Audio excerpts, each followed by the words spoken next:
Buenos días, Alan David Capetillo. Lo recibimos esta mañana mis colegas, las consejeras Norma Irene de la Cruz, la consejera Adriana Favela, el consejero presidente Lorenzo Córdoba y un servidor, Ciro Murayama. Somos el grupo que hará la entrevista esta mañana. Usted acreditó tener conocimiento en materia electoral al pasar el examen, al aprobar el ensayo que se formuló. Esta entrevista no tiene como propósito conocer acerca de lo que usted sabe propiamente en materia electoral, eso ya está acreditado, sino de hacernos elementos adicionales sobre su persona, su trayectoria, para ver si puede ser o debe ser designado como integrante del Consejo General. Entiendo que usted se desempeña como abogado litigante, según lo que nos cuenta, y pues quisiera yo ser muy directo en las preguntas. Vi algunas cosas que publicó usted en días recientes acerca de si podremos tener elementos para designarlo, justamente para eso se trata. Y no quisiera yo preguntarle sobre sus puntos de vista, porque sobre las opiniones de cada quien nosotros somos muy respetuosos, sino más bien sobre hechos concretos. Eh, Le quiero preguntar, ¿fue usted separado de la Universidad de Aguascalientes por alguna denuncia o algún tema que tiene que ver con acoso? A ver, fui separado de la Universidad de Aguascalientes en la lógica esta de la cultura de la cancelación que hemos visto en los últimos tiempos a nivel nacional y de hecho internacional. Es un fenómeno que se ha dado pues, prácticamente en todo el mundo en razón de estas lógicas posmodernistas que básicamente lo que hacen es cancelar a cualquier persona que disiente con un discurso dominante, particularmente con el discurso de género. Lo que pasó fue en aquel momento que yo fui a radio, yo soy editorialista en radio y televisión en Aguascalientes, hice una crítica de la figura del feminicidio como una crítica jurídica, con las críticas que regularmente los abogados hacemos de esta figura respecto de la carga que puede tener o no en relación con la presunción de inocencia, la dificultad que puede tener o no acreditar determinados elementos. Hice esa crítica, como consecuencia de esa crítica, grupos feministas se metieron a mi Facebook, encontraron publicaciones donde yo me quejaba de que habían querido incendiar la puerta de Palacio Nacional hace 2 años, en el contexto del caso de Ingrid Escamilla, que levantó mucha efervescencia. En ese momento, que yo soy obviamente muy empático con el tema de las víctimas, pero yo tengo una crítica analítica, racional, jurídica respecto de las implicaciones que tienen todos estos discursos de identidad en algunas figuras jurídicas en particular. En realidad tengo una crítica muy abierta a todo lo que es la discusión de género y está públicamente documentada y de hecho te la tengo documentada incluso académicamente. Como consecuencia de esto, la universidad recibió una gran cantidad ¿cómo se llaman? De etiquetados en redes sociales, se armó una histeria colectiva y básicamente la universidad me dijo que si no me separaba del cargo de profesor por haber publicado algo en mis redes sociales que en realidad obedeció a un comentario analítico que hice en la radio, me iban a iniciar una investigación. Como consecuencia de iniciarme esa supuesta investigación, porque no quise renunciar a mi cargo por haber ejercido mi libertad de expresión, la universidad resultó a las 2 semanas después que me había aparecido mágicamente una supuesta denuncia de acoso respecto de un grupo al que yo le había dado clases hace prácticamente 2 años antes. ¿Sí? En ese sentido, de hecho, está videograbado. Yo hice público todo esto. Yo lo publiqué en internet, está publicado en redes sociales, incluso la supuesta imputación que me quiso hacer la defensora de los derechos universitarios, donde no me querían dar ni copia ni de la denuncia, ni decir ni quién, ni cómo, ni cuándo me estaban denunciando, ni básicamente me violaron todos mis derechos y garantías procesales. Y pues obviamente eso generó un problema con la universidad. La universidad jamás me sancionó, de hecho me suspendieron todo el semestre con goce de sueldo. Yo cobré cinco meses en la universidad sin trabajar porque me suspendieron en la lógica básicamente de cumplir con el tema de la cancelación de la que yo había sido víctima por estos grupos feministas. Y al terminar estos 5 meses, lo que la universidad hizo fue ya no recontratarme porque yo no era profesor numerario. Yo no fui sancionado en ningún momento por la universidad, ni hay en contra mía ningún tipo de resolución de ninguna naturaleza, puesto que realmente jamás se llevó un procedimiento. Simplemente pues procedió lo que se llama la cultura de la cancelación. ¿Seguimiento jurídico? Demandé laboralmente en una lógica que además yo sé que está perdida, soy abogado, en la lógica fundamentalmente de que como no soy profesor de asignatura y no se me sancionó, simplemente no se me renovó el contrato, o sea, básicamente me dejan en un estado de indefensión. Obviamente hay una discusión pública que yo creo que se tiene que dar respecto a la libertad de expresión en una universidad y hasta qué punto una universidad pública debe de responder a estas histerias colectivas en la época de las redes sociales, de la cultura de la cancelación, del feminismo, vaya, del posmodernismo en general. Bueno, le agradezco sus respuestas. Voy a ceder ahora la palabra al consejero presidente Lorenzo Córdoba para que él también pueda formular preguntas. Muchas gracias. Bienvenido, Alan, a esta entrevista. Yo quisiera mantenerme y preguntar al problematizar con usted sobre un problema. Ha habido una clara postura, se puede estar de acuerdo o no, más falta eso, estamos en un Estado democrático de derecho, respecto de una serie de posturas que han sido tomadas tanto por el INE como por los organismos públicos locales electorales en aras de construir una especie, digámoslo así, una serie de medidas afirmativas en materia de género. El Instituto Electoral de Aguascalientes ha sido parte, digamos, de estos planteamientos. Se pueden estar de acuerdo o no. Muchas de sus acciones afirmativas han sido planteadas e impuestas por los propios tribunales. Y bueno, esas han resultado no solamente producto de discusiones internas, sino también de vínculos jurisdiccionales. En caso de ser nombrado consejero, pues usted integrará un órgano colegiado donde se tienen que tomar ciertas decisiones y en donde se tienen también que acatar ciertos vínculos. Si el INE toma en virtud de su facultad de atracción, un criterio general que resulta vinculante para todos, pues esos son los que son, ¿no? Tal como pasó, por ejemplo, con el criterio de atracción para la paridad de candidaturas, que era vinculado más a los partidos políticos que no tanto a los órganos locales, pero en las elecciones de este año. Entonces, mi pregunta es una pregunta más digamos, de reflexión personal a la luz de sus planteamientos, que son absolutamente pues, respetables en un contexto de definición, pero en un ámbito, usted pretende integrar un ámbito en donde ha habido ciertos posicionamientos que se han convertido, digámoslo así, en una línea de actuación. ¿Cómo los enfrentaría, digámoslo así? Claro, mire, yo tengo mis convicciones personales, obviamente intelectualmente razonadas, son convicciones individuales, obviamente que obedecen a mi propia razón y a lo que yo entiendo respecto de la forma en la que entiendo el Estado liberal, moderno, democrático, basado en esta idea de la ilustración de que cada ser humano tiene valor en sí mismo y que no se puede caer en una lógica identitaria, lo cual no significa que yo no respete el criterio de autoridad que deviene de una autoridad jurisdiccional o administrativa o de un superior jerárquico. Es decir, si hay un criterio jurisprudencial, pues se tiene que acatar. ¿Sí? Si en la discusión, que creo que es la lógica de un consejo, en la deliberación, hay una mayoría que se decanta por llevar a cabo determinada interpretación en función de determinados principios, que además hay que reconocerlo, están incluso ya en la norma constitucional. Yo entiendo, por ejemplo, que en materia de paridad de género, el principio de paridad es un principio de base constitucional.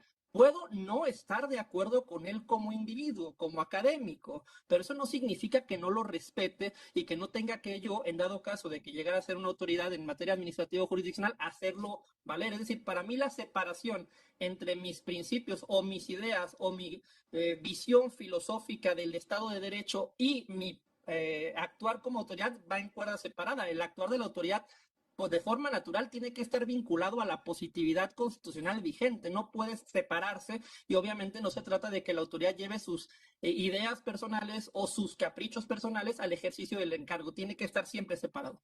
Ahora déjeme hacerle una pregunta.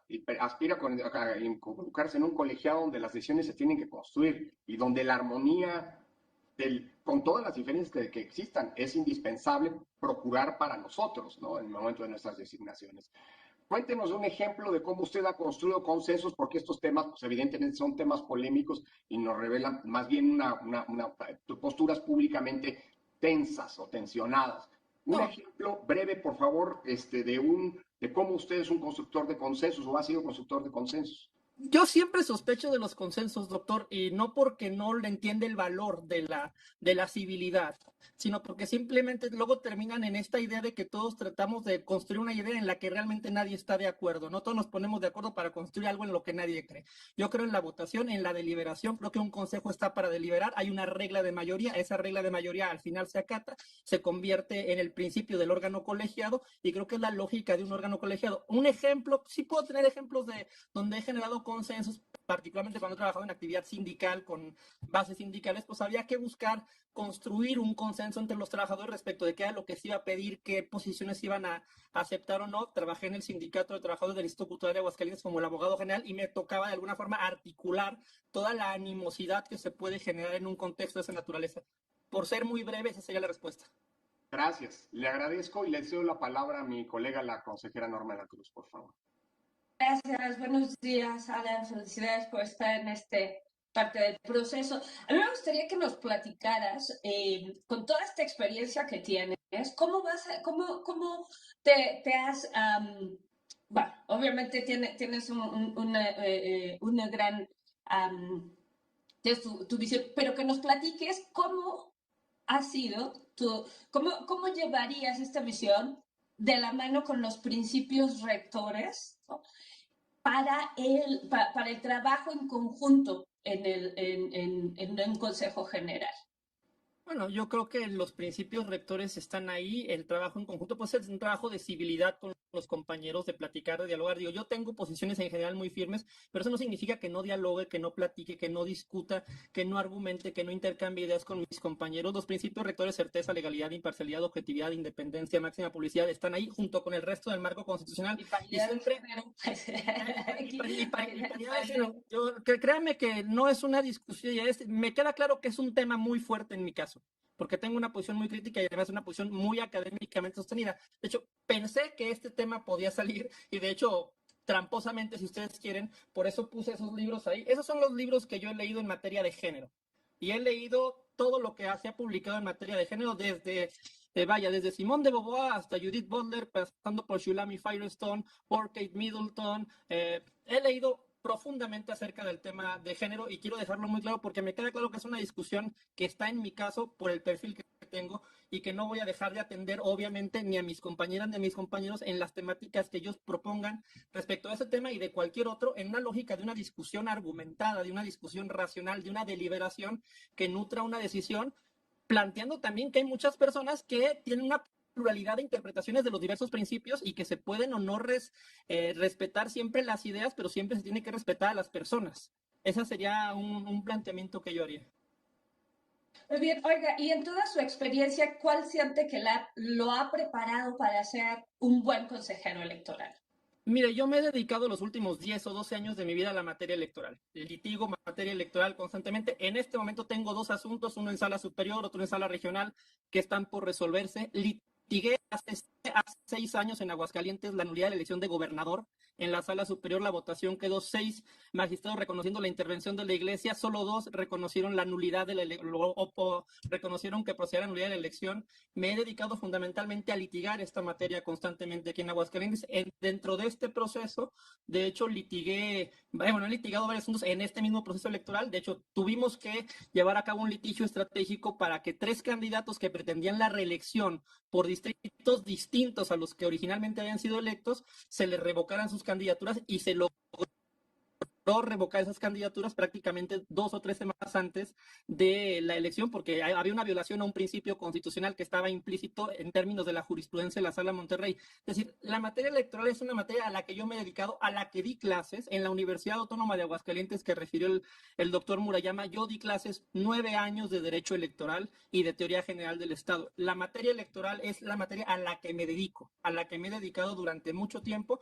En realidad me interesa mucho el tema de la filosofía política, el estudio de las ideas en materia de construcción de instituciones de órdenes políticos, y pues yo creo que es algo que puedo aportar una visión, sí jurídica, pero también intenta ser académica, intenta tener un componente de doctrina, no intenta ser una lógica leguleya, esta cerrada en la positividad, sino de la interpretación de las razones en las que se sustentan las normas y el orden constitucional en general. Mi idea sería básicamente esa, consejera. Muchas gracias, Ale. Le voy a ceder la palabra a mi colega consejera Adriana Favela para que continúe con la entrevista. Gracias. Gracias, consejera Norma. Y bueno, pues bienvenido, Alan David Capetillo Salas, y felicidades por estar en esta etapa de la entrevista. Oye, a ver, ¿tú militas en algún partido político? Sí, de hecho, hace exactamente 3 años en la misma entrevista fue la pregunta que me hizo el doctor Murayama. Yo, el doctor Murayama y la consejera Zavala. Yo tengo una vida política y pública muy activa en Aguascalientes. Participé mucho tiempo en el Partido Revolucionario Institucional, más bien en vía instrumental que por convicción personal. Yo personalmente no me identifico ni como priista, ni como panista, ni como perredista. Yo soy liberal. Sí, yo soy un liberal. Participando en el PRI. Sí, bueno, no me he dado de baja y no me quise dar de baja de forma previa a este concurso porque me hubiera parecido hipócrita y hubiera parecido una simulación. Obviamente, si en algún momento dado llegara yo a ser beneficiado por una designación, naturalmente tendré que declinar a la militancia y renunciar a cualquier vínculo con cualquier fuerza política, que además, digo, Oye, ya ver, también dijiste que litigas en materia electoral. Claro. ¿Litigas con algún partido político en específico?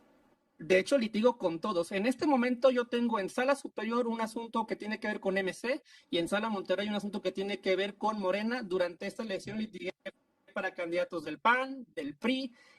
Tuve por ahí también un asunto con el Frente por la Familia. Yo tengo realmente una trayectoria, creo, es muy pretencioso establecerlo así, en materia electoral, lo cual me permite ya tener interlocución con prácticamente todos los partidos políticos. En realidad, Aguascalientes es un lugar pequeño, conozco prácticamente a todos los actores públicos. Y a ver, otra cosa, es que mira,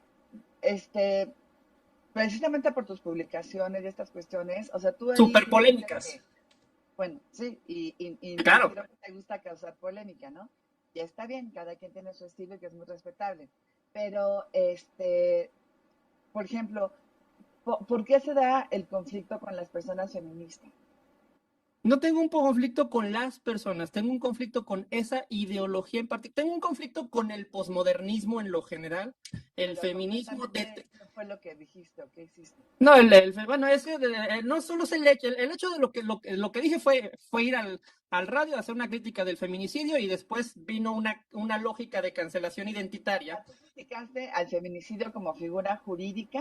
Y como respuesta de los grupos feministas, porque es algo, digo, yo sé que es un tema muy complicado y más para 3 minutos, pero como respuesta de los grupos feministas vino una cancelación en razón de una publicación donde yo me había quejado de que estaban incendiando la puerta de Palacio Nacional. Todos vimos en aquel momento, hace casi 1 año y medio, cuando los grupos feministas estaban afuera. Ajá. El comentario fue, y luego se indignan que les digan feminazis. Ese fue el comentario, es la palabra feminazis causó demasiado escozor en ese contexto y en ese momento, y vino la lógica de la cancelación, lo cual pues, me disculpo en la lógica de que obviamente es un lenguaje que se usa en redes sociales que jamás se usaría en una responsabilidad pública, ¿sí? Pero que tampoco voy a desdecirme mis hechos porque algo que quiero ofrecer es coherencia. A ver, ahora, ¿tú qué le podrías pues aportar al organismo público local electoral de Aguascalientes? O sea, porque, y nada más déjame te digo, doy el contexto, a ver, las mujeres hemos estado luchando durante muchísimos años por lograr una participación política, por lograr visibilizarnos, porque realmente se nos respetan los derechos, ¿no? Y obviamente la paridad entre los géneros, que es una cuestión que está ahí, que ya sabemos que a mucha gente no le gusta, pero bueno, somos más del 51% de la población las mujeres, tenemos derecho a estar en la toma de decisiones. ¿Tú qué le aportarías al OPLE si llegaras a ser consejero electoral de manera concreta? pluralidad y diversidad de liberación frente a cualquier tipo de pensamiento único. Creo que todas las ideologías tienen que ser criticadas racionalmente. Creo que un órgano deliberativo, un consejo, tiene que tener diversas expresiones, diversas ideas, diversas interpretaciones. Es algo que yo veo en el propio Consejo General. Los veo constantemente a ustedes debatir con argumentos sólidos. Obviamente toda posición, toda decisión, todo voto que yo haga tendría que ser un voto razonado y argumentado. Estoy en contra fundamentalmente de que los órganos colegiados, pasa mucho en los consejos locales, simplemente sean, rituales donde todo el mundo levanta la mano sin discutir, sin argumentar, sin justificar. Es algo que yo aprecio mucho en el Consejo General, que todas las posiciones, todos los consejeros siempre establezcan su posicionamiento y lo argumenten. Yo creo que es algo que aportaría al Consejo General. Con las mujeres, regresando otra vez al tema, porque es un tema que cualquier persona, seas mujer, hombre o una persona no binaria, tiene que hacerse cargo. ¿Qué harías? Yo soy un humanista liberal. Yo creo que todo individuo tiene el mismo valor por ser individuo al margen de cualquier consideración de identidad, hombre, mujer o cualquier tipo de preferencia o condición de género o de vulnerabilidad que ahora se les llaman. Yo defendería la idea de que todo ser humano es valioso por sí mismo y que todo ser humano tiene los mismos derechos por el hecho de que tiene que ser igual ante la ley, más allá de cualquier discurso ideológico que se quiera instalar en la opinión pública. Es un tema vastísimo y ojalá algún día podríamos platicarlo en persona porque sería larguísimo de argumentar. Oye, y desafortunadamente ya se terminó el tiempo. Muchísimas gracias por tus respuestas. Suerte. Y bueno, pues bueno, si me permite un segundo, yo sabía que algo como esto iba a pasar, pero me gustaba la idea de venir a platicar con ustedes y de saludarlos y de agradecerles mucho la posibilidad de participar. Yo creo que tú mismo, con tus Buen día. es lo que querías provocar. Gracias, suerte. Gracias, saludos.